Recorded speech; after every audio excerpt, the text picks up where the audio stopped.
Ay, hindi pala zipper. Hindi pala zipper. Dahil nandito na ako ngayon, hindi ka na niya kailangan. Ito na.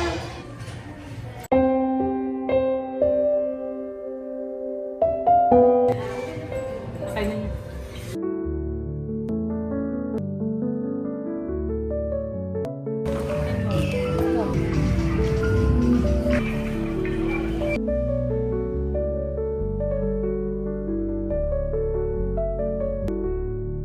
Oo, bilisan mo. Tagal naman, pabagal-bagal.